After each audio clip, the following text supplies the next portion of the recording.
got the northern lights. Baby, you just kick your feet up while I kick back. I roll one with you by my side.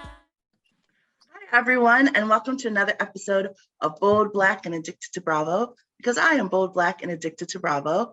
I am so excited. I have some friends joining me today for a fun and interesting topic. I'm going to wait a moment and let you know what it is in a second. But first, I want to go ahead and have them introduce themselves. So Diana and Emily, whichever of you would like to go first. Yeah, my name is Jeide. I am the host of the Believe in Bravo Besties podcast, not podcast, but I love cash. We are coming back from hiatus very soon, but in the meantime, you can follow me on Instagram, TikTok at Jeide. I'm a safe space for all things Bravo. Oh, I loved that. That was a good intro. Thank you. Hi, I'm Emily. I'm the host of the podcast She Speaks Bravo, available everywhere, also on YouTube. I discuss Bravo. I believe it's a great form of self-care and therapy. And I'm a complete mess. So that says a lot. Yeah. I mean, it really is. It's fun. I think we've talked about it in the past where it's like, it's fun to watch in the sense of just entertainment, but then also like a reflection of like people, reflection of yourself. Like you can take in a lot depending on how you choose to watch it. So yeah, I love it. Well, I also think we've also just been watching it for so long too, that I feel like it's now a comfort. Like it's like a lullaby. Yeah, you know? I would agree with that. Well, speaking of taking it all in, so today's episode is called No More Bubble Baths, like enough with the bubble baths. So we are talking about the sex lives of the housewives, whether we get too much, too little, or everything in between. So to start off with, like I said, the title is called No More Bubble Baths. What do you think it is about these housewives wanting to show us their bubble bath moments? Like, I feel like at this point, almost every franchise has had a bubble bath moment. Like, what is up? I feel like if people are putting their bubble baths out there, it's to kind of show like, look, we're okay. We're okay. We have a great sex life. And I feel like the people who don't, like, kind of like the Kyles and Mauricios of it all, like people like to say he cheated on her, but you can tell that's a couple. You look at them and you know they bang. Like, that's not the first time I've heard that. Like I've had a relationship coach on my podcast and she said that, but it's the 100% truth. And they are not putting their bubble baths out there, but they are just communicative and on the same page. And that's what I want to see. Yeah, agreed. It just reeks of desperation. I always just feel instantly uncomfortable for the poor cameraman. It's like, that's who I instantly am uncomfortable for. I'm like, they're in the room.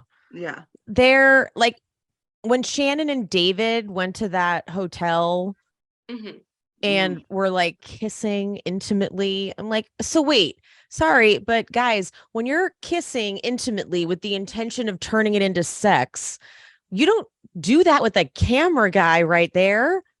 Yeah. So this is just staged. This is just like, you're going to yell cut and then be like, okay, bye cameraman. Here's your mic pack. Like, I never understand how those moments work.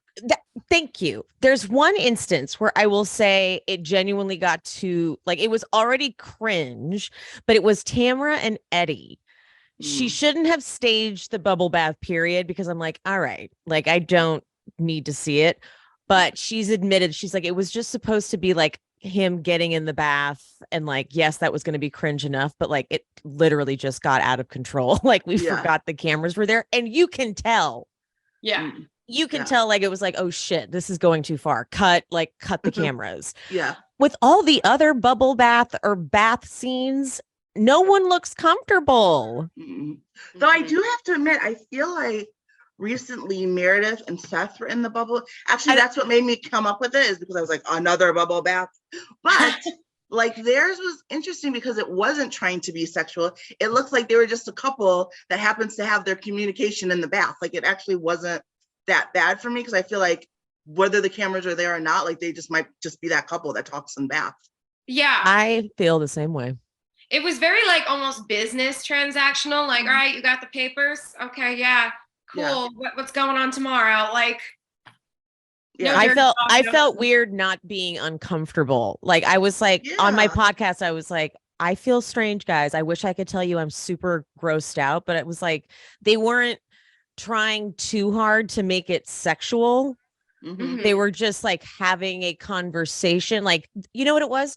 The intention wasn't to be like, look how sexy we are, Yeah. as where like when Karen did it with Ray, Yeah. the Bless their hearts. intention was to be sexy. Yeah. And it started so it was like that was the longest lead up because didn't she have like petals starting down at like the front To make like this whole door? romantic thing. Yeah. And then we had to like wait for him to slowly walk up the stairs. And we were like, oh no, don't. It's like it just went on forever. And so when the Mhm. intention is to be sexy and to show us how sexy you are, that's where it's uncomfortable. Yeah, I agree. I definitely agree. But I'm so weird because like I find confession, I find like sex scenes and stuff on in TVs and things like so awkward. Like I become like like I want the ground to swallow me up, I get it. especially if there are other people around, which is so weird because I was literally on a friend's podcast the other day having a conversation about like porn is okay and let your freak flag fly. And I'm like, it's all good. But then like outside of that context, like I want like nothing sexual. And like I've been really into like K dramas and K romances because like the most they do is kiss. And I'm like, oh, so innocent and wonderful. But it's weird though, like why, and I say this all the time, like America is very prudish because we're over sexualized, but it's interesting being an adult feeling like uncomfortable in those moments. Yeah, all I gotta say is don't watch season 2 of White Lotus. I watched it. Oh, okay. Yeah. No, I know exactly what you mean because I think part of it too goes back to the fact that they're actors and they were on a set and there was a cameraman and I'm like I my can't head goes to separate all myself. yeah, I'm like I have so many questions. Mhm. Like okay, so then here's an interesting one to throw at you. So when House of the Dragons was on, Mhm. I then got obsessed with one of the sex scenes, two of the Mhm. sex scenes. I'm talking obsessed, you guys. Like this, Okay. if you turn on my HBO Max app, it was like always at the That last one thing I had scene? watched was like that episode 4. It started at that, like it was ridiculous. Yeah. And so I think I got obsessed with it because I was so into the actor and I was like, ooh, this actor was willing to go there here. Yeah. Like, yes. Yeah. So like the actor itself was turning me on. But Mhm. like if they're not committed enough and I can feel it, like that's where I get super cringe too. Yeah. But then okay, hold on. But the Notebook sex scene, who doesn't? Yeah. I was all tripping out about that sex scene because then I went on a trip where I was like, I need to find the hottest sex scene. I had a moment during House of the Dragons. It was like a sexual awakening. It's a long story. We'll get into that later. Okay. But then like I was watching the Notebook sex scene. They get very like realistic. And I was obsessed with like, what was this set like? What was this like? Yeah. Who was in this room? It had to have been a closed set, obviously, but I had just so many follow-up questions about the actors. Like when they yelled cut, what did Ryan Gosling do? Yeah, well, no, I think you nailed it for why it makes me feel uncomfortable and why I'm like okay watching like a porn versus watching like actors in a series, because for me, I feel like either way it feels awkward, right? Like either you're not really that into it and you're trying to fake it and there's all these people there. But then I also think that like there's some I watch, I'm like, how are you not turned on? Like, how are you physically doing that with another person and you're telling me neither of you are turned on? Like, I don't understand how that would work. So then I'm like, but now you guys are really turned on with all these people around you, like, and the person knows you're turned on. Like, it freaks me out in my head and it's like, it's too much. In my brief stint at acting professionally, I never got to the part in the acting course where you did like the love scenes. Yeah. I want detail. I would take an acting class just to find out about that. Because I feel like I just couldn't do it. I don't think I could either. I don't think I'm mature enough. There's a TikTok and I don't remember the handle, but the girl is actually an intimacy coordinator. Oh, yes. Yes. I want that job. I find that so interesting because then she like shows a lot of the garments and whatever and kind of gives more insight into how things are choreographed. And when you see that, it kind of makes more sense. Like, Oh, it's just really trick angles. Yeah, Good tip. yeah. I'm gonna TikTok I the mean, I've fuck heard out of that, and I've intimacy heard that like coordinators. Mm-hmm. I've heard that like because of like the stops and the goes and the this angle and that angle. And to that I say great job with the editing, because it Yes. doesn't look like that at all to me. It looks like a very sexual scene, and I'm just like, oh my God. But Emily, I have to say I love knowing that like you're obsessed with like certain scenes sometimes, because that will happen to me. As much as I'm like, oh, I'm awkward, but like every now and then there'll be one where I'm like, this is the hottest thing.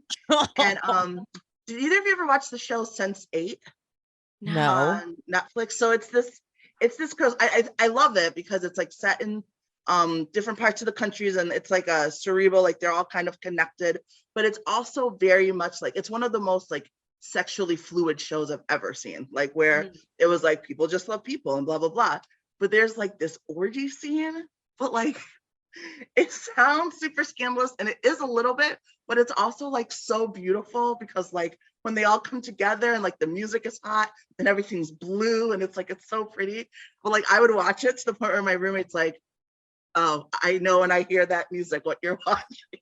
I'm like, it's just because it's beautiful. He's like, sure, that's why. Oh my God. So, let me know the timestamp on that one. Yeah. I'll check I'll it Put out. it in the show find it. notes. Yes, we all need to check it out. But so going back to like to Bravo and Housewives, because obviously we're watching it because it's reality TV, even though we know a lot of it is fake. And we are always telling them like, be real, show us all your life. Like how much of their lives, including that part, like do we want to see any of it? Is it ever okay to see that, or do we want it like completely gone? I don't need to know. It's assumed. You have kids, it's assumed. Thank you. Yeah. Like if you don't need to, we get it. Like we get that you have it. And just like you said with Kyle and Mauricio, we can tell. We know they're fucking, they talk about it enough in a natural way where we get it. There've been a few times where Kyle, like when she straddled Mauricio at one of like the events, it was kind of a newer, I think it was Lucy Apple Juicy, that season. Yeah. Where I was like, all right, but I could tell they do that all the time. Mhm. So if it's natural between the two of them, there are enough couple like Eddie and Tamara, they don't do any of that shit anymore, but you can tell they're fucking on the reg. Yeah. So no, you don't need to stage a sexy scene ever. We get the point. We got it. Okay. What about talking about it when they have a non like normative sex life, like Ashley mentioning that like her and Darby like would bring girls in, or like Denise was outed, she didn't really mean to out herself with that, but like what about talking about those things? Like do you think it's important because it's bringing a platform to those, or I think Noelle too mentioned that she was like bisexual. Do you think it's important to mention those things, or they should still be like, we don't need to know? Yeah, I think that it's important to talk about those things, but it just depends on where it's coming from. Like if it's coming from a genuine place, then absolutely. But if it's coming from like, I don't have a storyline and I don't want to get kicked off, so I'm just going to drop this little nugget of info, like, no. Yeah. Miss me. Right. Yeah. No, I don't think that talking about sex is different than like staging a scene. Like, okay, like today the scene is we're gonna be in the bathtub. Like that's different, that's forced, but it's tough because when you're talking about Michael Darby and sex, I'm like, oh, don't talk about that ever. But I loved Ashley being open about that. And to this day being like, I like women sometimes. And it's like, no one is bugging her about that. Not I think one person. I'll say after. No, go ahead. No, go ahead. I want to hear what you're going to say. No, I was going to say, I think the reason why is because she handled it so nonchalantly. Like, I really think that people, the masses public, are kind of like, you know, like when a baby falls and everyone's like, and they're like, however you react, like if you make it a big deal, they'll make it a big deal. And if you say it's not, it's not. The public is one big baby. And so like, if she had been like, I'm so ashamed of this, or like, I can't believe it got out, I think it would have been a huge thing. But because she was like, yeah, and everyone was like, okay, all right, moving on. And I you brought think, up like, that is Noella. the way to handle it. Noella did the opposite, where she's like, I sometimes like women, and that's what makes me so unique, and don't judge me for that. And they're like, well, we wouldn't have, but now you're being difficult. Weird about it, and showing pictures of, what was it, like a tower of the stack. vaginas, the stack, yeah. Yeah. So it's like, when you bait a reply like that and then you get the reply and then you act like a victim due to the reply, it's like, all right, well, you just did that to yourself. But Ashley's never made it a thing. Right. Yeah. And that's one of my biggest pet peeves is people who do that. People who like, because I'm all for like seek attention however you want, live your life however you want, but don't seek attention in a certain type of way. And then when you get it in that way, like you said, victimize yourself for it. Like, don't be overly sexual. I'm fine with you being overly sexual. Do your thing. But then don't turn around and cry when people find you or approach you in an overly sexual. And I'm not talking about like abuse or disrespect. That's not what I mean at all. But I just mean in the sense of if you are overtly sexual, because that's your thing, that's what you love it, then don't be mad at someone when they approach you respectfully in that same light, because that's what you put out there. Right. Exactly.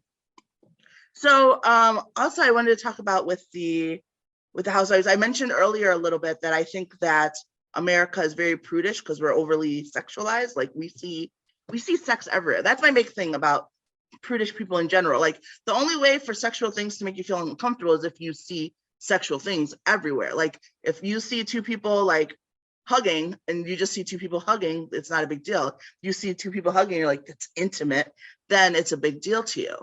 But like, what do you think it is about us that makes us like, I feel like we have issues with like intimacy specifically, right? Like sometimes we can like laugh about scandalous things like Bolo or different things, but then when it comes to like intimacy, I feel like we're very uncomfortable with it. Why do you think that is? Totally. I feel like we probably have a lot of family issues because doesn't it always start at the root in your childhood and all that? It all goes back to that. So, and we know America doesn't necessarily have the healthiest approach to mental health, period. And it's kind of like if you don't water the plant at the root, how can you expect it to grow up healthy? Whereas if you go to Europe, it's like no big deal for them. They're very free, and here it's just taboo. And there's also the case of like conservatives and the old traditional way of doing things. But if you like even go back, I don't know, I'm very big into horror, and there was this one movie called Pearl, and a marketing campaign for the movie, because this was part of the movie, was they did a website with porn from like the it was black and white porn. Yeah. So we've always had this interest, is what I'm trying to say. It's not like there never was like in the good old wholesome days. Like, right. I feel like people just mask it, and that all comes down to like, we were not raised as treating sex as a normal, healthy thing. Mm-hmm. Absolutely. Is what you're saying though the difference between like intimacy though, Nyemade? Yeah, I mean both though. I think that's a good point as well, and I want to talk to that also. But yeah, I was saying like in terms of just like intimacy, like I feel like sometimes we're okay with like seeing sexual things, but then like if it's something intimate, like okay, if we see like was it Bolo like lap dancing, sexing it up, shaking this thing in front of them, we're like, haha, that's fun, whatever. But then if we see like a couple having a bubble bath, or like it's intimate, even though I think earlier we've addressed that it's the fakeness of it. I'm gonna confess something. Even the Bolo lap dances make me uncomfortable. Really? Yeah, like I like it when he's away from them. But once the lap dance starts, I'm like, stop it. Oh my God, I can't handle it. Yeah. You guys are you like that watching that, or are you like that? Like, are you like that in person also? I've never received a lap dance. Okay. In my life. I feel like if I did, I would probably I should probably never receive one. Actually, I think I would end up like assaulting that person. I gotta cancel that order of lap dancers to your house. Yeah, I feel like I would end up assaulting them. I feel like they'd be like, whoa, lady, hands to yourself. I'm like, I got confused. It sort of goes to the same thing. Like, how are we not all getting turned on? Like, I'm confused. How is this not leading to something? I don't know. I get I get like embarrassed for the guys because I'm like, are you not turned on? Are we not into this? Like, I don't understand what's happening. So I get uncomfortable with the Bolo stuff. It's like usually a fun, like, oh, we're on a bachelorette trip. Oh, people have been drinking. Oh, there are penis straws involved. Yeah. It's kind of a joke. Like to put it. Yeah, plainly, I like it when they're apart. Yeah, but to put it plainly, and I hate putting it this way, but it's almost like the strippers part of the joke. Yeah. So I think that's why we have an easier time watching it.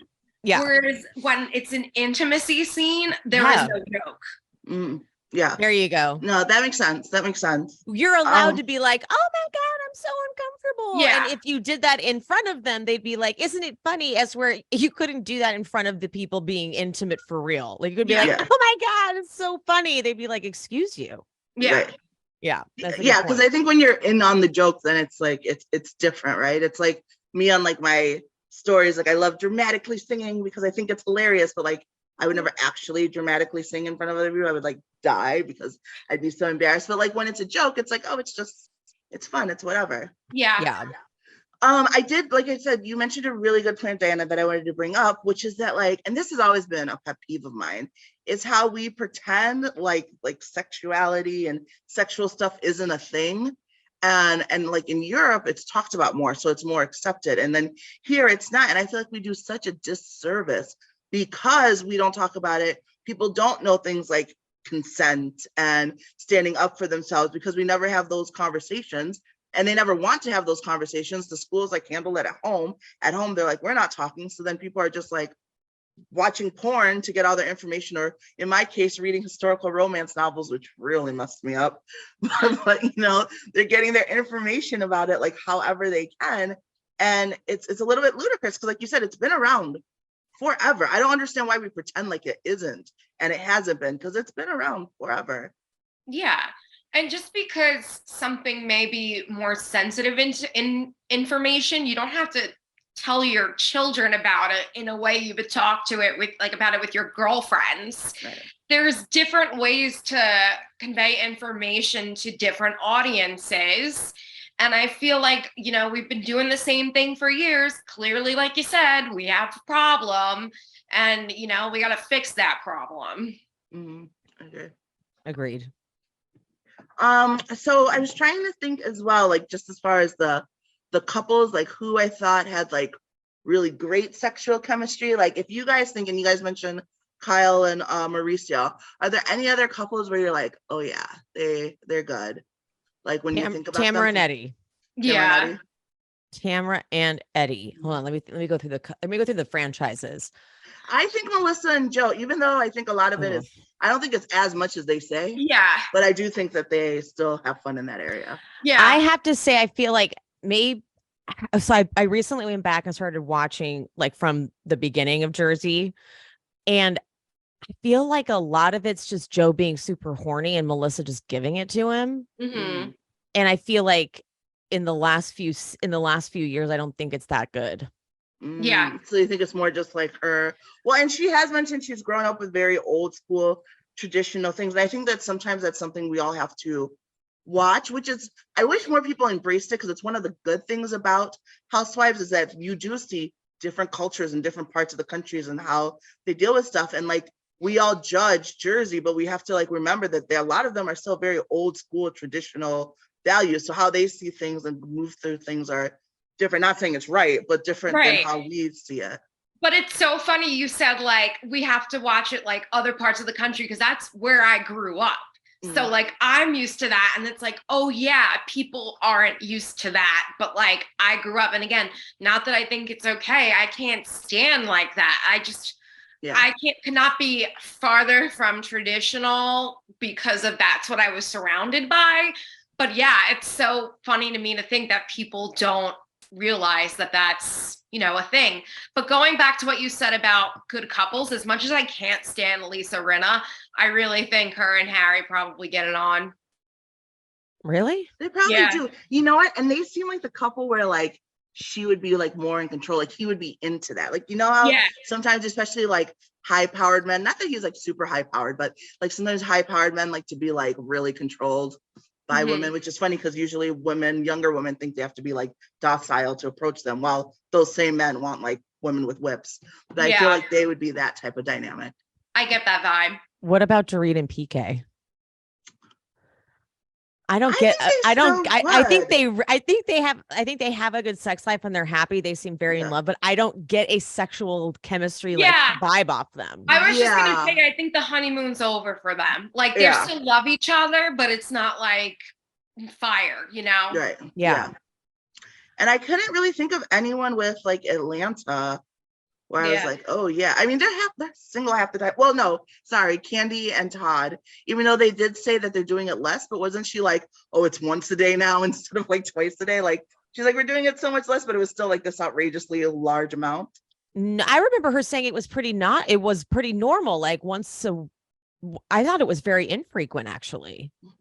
I feel like it was infrequent, but for how long they had been married. I think most of us tend to think like, oh, once you're married, like it dies down, maybe once a week, maybe. But like she was like, it's so infrequent now, and it was still like a couple times a week. We're like, that's and they're still really like they look like they turn each other on, right? Like they look like they like when they look at each other, they're like, yeah, like that. They're proud. They're proud to be with each other. Yeah.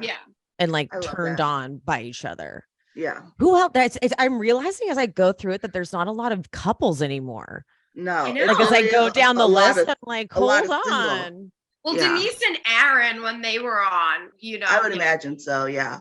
Yeah. They let us know. Yeah. They basically had sex like morning, noon, and night. Yeah. Who else is a couple? Oh my God. What about Lisa and Ken? I don't think it was once a year, like she said, but I don't think it was all the time. I think they're comfortable not. Yeah, you know what? I feel like she did the opposite. Instead of playing into the sexuality, she leaned into like the don't touch me shtick, Yeah, which was actually kind of smart. It was actually pretty brilliant. It kept people off of her because those questions were coming. How often do you have sex? She's like, oh God, once a year if I'm lucky. It's like perfect. Well, that was a great tactic. Yeah, she was very smart, that Vanderpump. She knew what she was doing. How about Heather Dubrow and Terry? Oh, sorry. I'm just like, I know. I feel like they actually have a good sex life, though.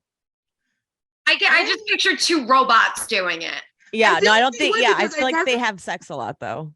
Yeah, I feel like Heather is sort of like admitted to being like more fun when she was younger. And wasn't she like a theater kid? And I think that all of us theater kids are like just horny little rabbits because we were all like just bad in high school and college. And I don't know how to describe it, but it is that. And so I feel like she still would give me those vibes, even though she's super like, I'm a lady now.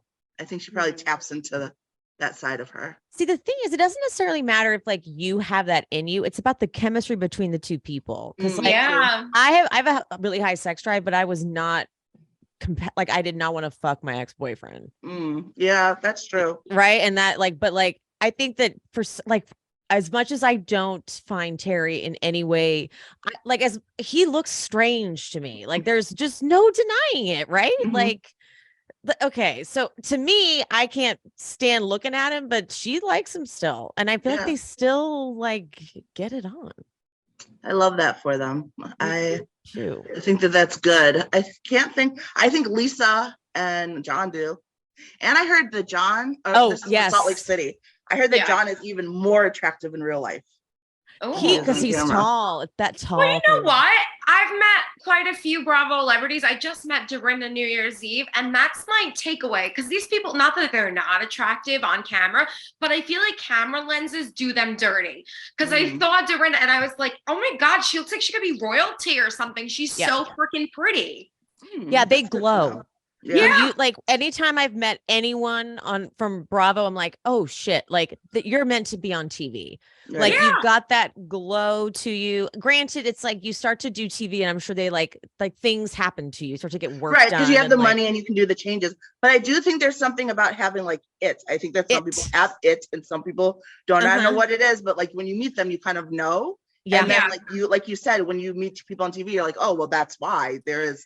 And it is true though that a camera does take away beauty a bit. Like it's so hard to be gorgeous on camera. So like when you see gorgeous people on camera, you're like, fuck, I bet seeing you in person is like, I can't even imagine. Like my eyes are burned. Like that. Like Lala is like that. Like, and I heard Craig is like that. Craig also. I'm sure. Which I would believe. Yeah. Yeah. Which is a problem. Oh, speaking of couples, I think Craig and Paige, they get it on. Yeah, they get it on. I think Paige is a little freak, which makes me like her because like anytime like what's his name? It's not Antonio. Andar. Andrea, thank you. Yeah. Anytime like Andrea would like say little things, I'm like, oh. And then like Craig, I feel like has said a few things about like role playing and stuff like that. I'm like, I love this for you guys. Like that is my type of gal. So Lindsay and Carl. I think they will. Yeah, Lindsay is definitely like a freak in the fun ways. And that's Yeah. one thing, like, no matter how I've ever felt about Lindsay, because I go back and forth sometimes, I have loved that she has always unapologetically owned her sexuality. I Yeah. think that that's very important, and I like that for her. But yeah, I think that's the most of the couples. Shannon and John, I think they're crazy about each other. Who? Shannon and her boyfriend, what's his name? John? Oh, the new boyfriend? Oh. Yeah. Because I Mhm. think she's been suppressed all those years with David. So I think this might be like a whole new world for her. Yeah. You know who I hope? I hope Gertie and her husband, which they look like they would, but then I feel like there was a preview clip that they're having issues in that area, maybe. I need to watch all of season 2. I'm very behind because of traveling. Yeah. Oh, I feel like they're building it up to be an issue, but I swear they've got such a good, solid relationship that I think it's going to just be like, he says, hey, you've been kind of neglecting me. And she's going to be like, okay, I'll stop doing that. And they're gonna be like, okay, glad we had this talk. And they're going to be fine. They're building it up to give it this drama, but they're like a good, solid couple. They have such good chemistry. Mm-hmm. Like in that last episode, he's literally helping her because she's got to get ready to go. He puts on gloves and puts sunless tanner on her legs for her. That's a man. Oh, and that reminds me of Bill and Jen, because I remember like they were doing something. He helped her put on her shoes, and I'm like, that's so cute. I feel like they still do too. I feel like they're still fun, even though they had the infidelity. And I do think that she's had certain issues with her role in the marriage, going back to the whole how traditional and blah blah blah. But outside of that, I do think that like Bill and Jen probably Marge and Joe. Marge and Joe, yeah, probably. Yeah, the Marge and Joe for sure. And you're right, actually. I do see Bill and Jen having a good sex life. Yeah. Yeah, okay. That's for sure. Yeah, I didn't ever thought of that, but totally. Yeah. I don't know that. Well, thank you both so much for joining me for this fun topic. It's one of my favorites. Well, all of the topics are, but it's so weird. Sex is such one of those weird things where I'm like, I'm so scandalized by it, but like I want to talk about it all the time. Yeah. Me too. I think it's because when I was younger, I wanted to be like a sex therapist, but I didn't know how to like admit that. But I just find it all interesting, like the brain chemistry of it all, and it's all fascinating. So anytime I can get other people to talk about it with me, I love it. I appreciate it. Yeah. All right. So tell everybody where they can find you again before we go. Yeah, you can follow me on TikTok and Instagram at Diana Jebbia. Jebbia is spelled Gebbia, like Carlton. That's my real last name. I don't know if we're related. You can find me on TikTok and Instagram at She Speaks Bravo. And you can find me on YouTube and anywhere you get your podcasts at She Speaks Bravo with Emily Hanks. Perfect. And again, my name is Nyemade, and thank you so much for joining. You just kick your feet up while I kick back. I roll one with you by my side.